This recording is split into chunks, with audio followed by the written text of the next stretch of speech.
warahmatullahi wabarakatuh. Kami dari kelompok 5 dalam mata kuliah Bimbingan Konseling Pendidikan yang beranggotakan Lasmini, Anggita, Dwi Agus Nandar, dan Ilham Saifullah. Yang mana di sini kami akan membahas tentang hubungan pendidikan, bimbingan, dan konseling. Adapun latar belakang yang meliputi mengingat bahwa bimbingan dan konseling adalah merupakan suatu kegiatan bantuan dan tuntunan yang diberikan kepada individu pada umumnya dan siswa pada khususnya di sekolah dalam rangka meningkatkan mutu pendidikan. Nah, pelayanan bimbingan merupakan bagian integral dari program pendidikan itu. Dan karena sebagian besar dari tumpukan masalah yang dihadapi oleh peserta didik justru bersumber dari keanekaragaman tuntutan belajar di sekolah, yang mana tentu saja berhubungan dengan adanya bimbingan serta konseling pada peserta didik. Maka dari itu, para konselor sekolah harus mengenal bidang pendidikan sekolah secara konkret.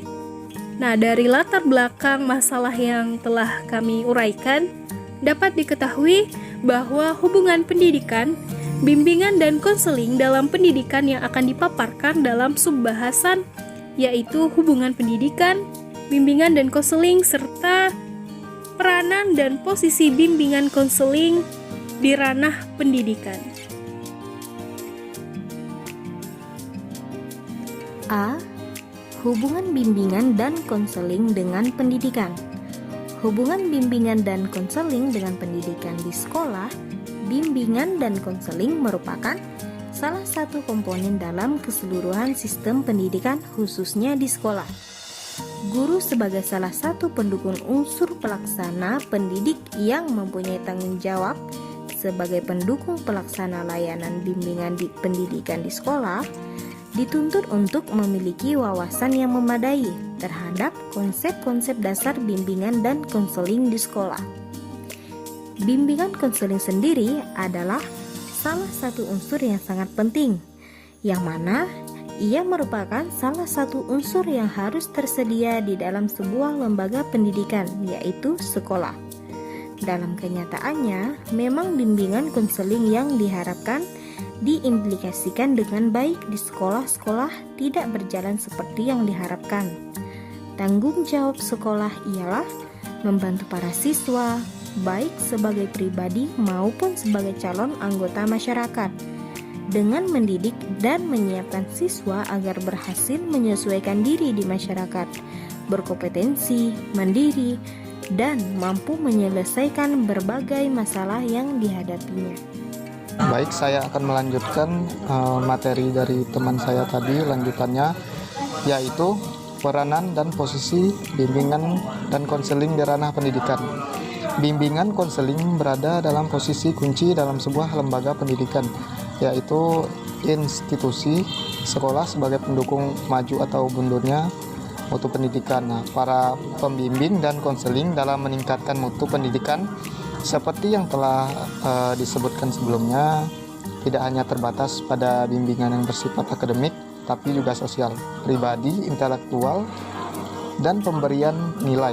Nah, dengan bantuan bimbingan dan konseling, maka pendidikan yang tercipta tidak hanya akan menciptakan manusia yang berorientasi akademik tinggi, maksudnya, namun dalam kepribadian dan hubungan ini sosialnya rendah serta tidak mempunyai sistem nilai yang mengontrol dirinya, sehingga yang dihasilkan pendidikan hanyalah robot-robot intelektual, dan bukannya manusia seutuhnya.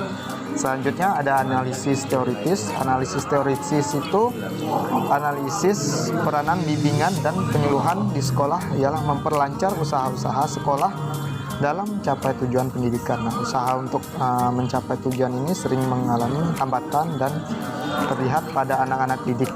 Mereka tidak bisa mengikuti program pendidikan di sekolah karena mereka mengalami masalah kesulitan ataupun ketidakpastian.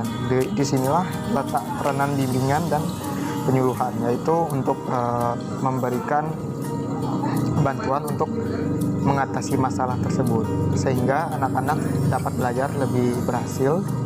Dengan begitu pencapaian tujuan pendidikan lebih dapat diperlancar. Selanjutnya, analisis praktis.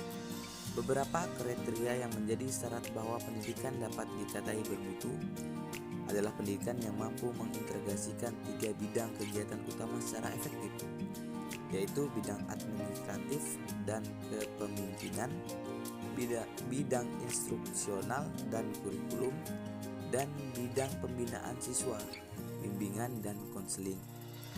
Selanjutnya, kesimpulan. Dapat disimpulkan bimbingan konseling memang memiliki peran dan kedudukan yang penting bagi peserta didik. Peran bimbingan dan konseling itu sangat membantu meningkatkan mutu pendidikan, karena bimbingan dan konseling ini bisa membantu mencari solusi atas masalah yang terjadi di dunia pendidikan. Seperti yang telah diketahui bahwa dalam kegiatan pendidikan di bimbingan konseling yang berkedudukan sebagai bagian integral dari keseluruhan kegiatan pendidikan di sekolah, dalam pelaksanaannya mempunyai beberapa pola operasionalnya. Apalagi dalam situasi sekarang ini, di mana fungsi sekolah atau lembaga pendidik formal tidak hanya membekali para siswa yang setumpuk ilmu pengetahuan saja, tetapi juga mempersiapkan para peserta didik untuk memenuhi tuntunan perubahan serta kemajuan yang terjadi di masyarakat.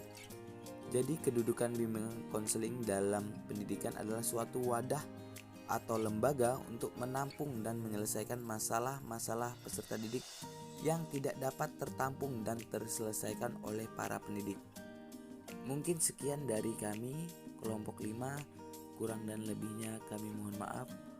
Wabillahi taufiq wal hidayah. Wassalamualaikum warahmatullahi wabarakatuh.